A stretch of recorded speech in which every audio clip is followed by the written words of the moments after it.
أعوذ بالله من الشيطان الرجيم. بسم الله الرحمن الرحيم.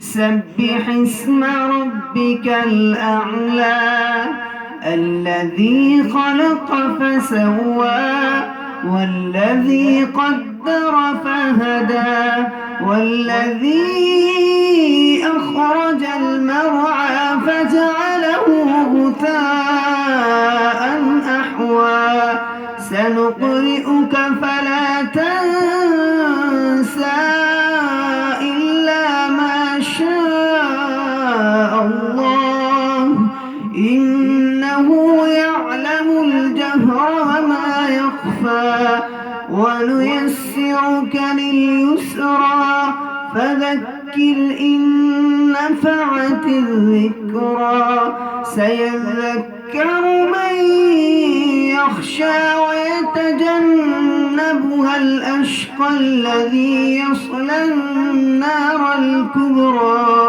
ثم لا يموت فيها ولا يحيا قد أفلح من تزكى وذكر اسم ربه فصلى بل تؤثرون الحياة الدنيا والآخرة خير وأبقى إن هذا لفي الصحف الأولى صحف إبراهيم وموسى صدق الله العظيم.